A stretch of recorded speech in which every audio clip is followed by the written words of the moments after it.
Students, आज हम पढ़ रहे हैं अपना हिंदी व्याकरण का क्लास 6 का लेसन नंबर 7 जिसका नाम है वचन। तो आइए प्यारे बच्चों शुरू करते हैं। समझते हैं सबसे पहले परिभाषा के माध्यम से। जिस शब्द से उसके एक या एक से अधिक होने के बारे में हमें बोध होता है या ज्ञान होता है उसे क्या कहते हैं? वचन। जैसे अलमारी में किताबें रखी हैं, आकाश में तोते उड़ रहे हैं, नौकर को बुलाओ स्त्रियां जल ला रही हैं। इन सभी वाक्यों में अलमारी, नौकर शब्दों से एक संख्या तथा तोते, किताबें और स्त्रियां शब्दों से एक से अधिक संख्या का बोध हो रहा है। तो शब्द के इसी रूप को क्या कहते हैं प्यारे बच्चों? वचन कहते हैं। आगे देखते हैं वचन के भेद। दो भेद होते हैं, एक वचन और बहुवचन। इनको वन बाय वन पढ़ते हैं। एक वचन जिस शब्द से एक व्यक्ति, वस्तु अथवा एक स्थान का ज्ञान हो उसे एक वचन कहते हैं, जैसे विद्यार्थी, कलम, खरगोश इत्यादि। नेक्स्ट है बहुवचन जिस शब्द से अनेक व्यक्तियों, वस्तुओं अथवा स्थानों की संख्या का बोध हो उसे बहुवचन कहते हैं, जैसे पुस्तकें, विद्यार्थियों, स्त्रियां आदि। आदर एवं सम्मान प्रकट करने के लिए अपने से बड़े तथा प्रतिष्ठित व्यक्ति के लिए बहुवचन का ही प्रयोग होता है। कुछ नियम होते हैं प्यारे बच्चों वचन से संबंधित, उन नियमों को पढ़ते हैं और समझते हैं। पहला होता है कि हिंदी में कुछ शब्द जो है वो एक वचन में ही हमेशा प्रयुक्त होते हैं। जैसे कुछ प्राकृतिक वस्तुएं होती हैं, हवा, पानी, आकाश, धरती, आग इत्यादि। इसी प्रकार से कुछ धातु पदार्थ होते हैं, कोयला, सोना, चांदी। इसी प्रकार से संप्रदायवाचक संज्ञाएं होती हैं, जैसे सेना, संघ, संस्था, गण, व्रत, सांसद, प्रधानमंत्री इत्यादि।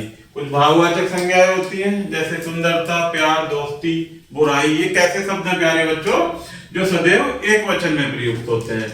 नेक्स्ट पॉइंट है दर्शन, हस्ताक्षर, प्राण, रोम, लोभ, बाल इत्यादि शब्द सदैव ही प्यारे बच्चों बहुवचन में प्रयुक्त होते हैं।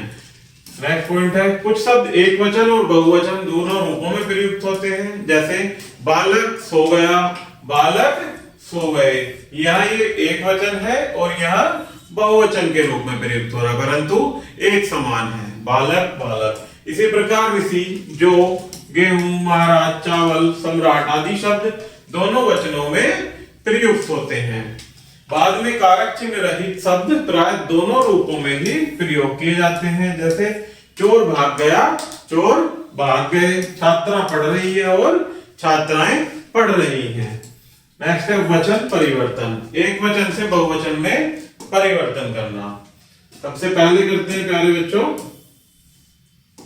उ, आ, उ, औ के स्थान पर ए लगाकर, जैसे पुस्तक, पुस्तक का क्या कर सकते हैं? पुस्तकें।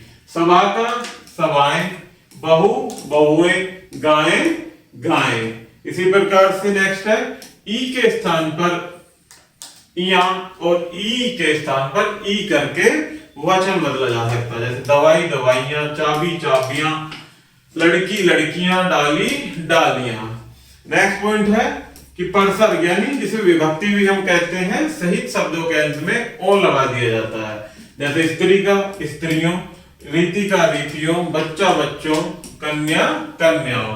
कुछ शब्द होते हैं जिनके अंत में गण, वृद्ध, लोग लगाकर बहुवचन बनाया जाता है, जैसे वृद्ध वृद्धगण, शिष्य शिष्यगण, छात्र छात्रगण और मजदूर मजदूर वर्ग।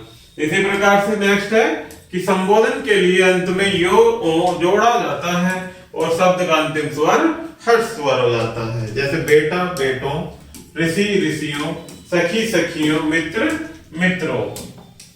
आगे अध्याय संक्षेप में कुछ पॉइंट्स दिए गए हैं प्यारे बच्चों, जिसमें पहला वचन एक और अनेक संख्या का ज्ञान कराता है। नेक्स्ट है सम्मान देने के लिए सदैव बहुवचन का प्रयोग किया जाता है।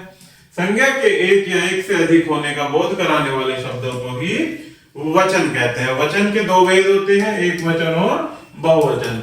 कुछ शब्द सदैव एक वचन में प्रयुक्त होते हैं, जैसे सोना, चांदी, प्रेम, हवा, आकाश, पानी, सेना आदि।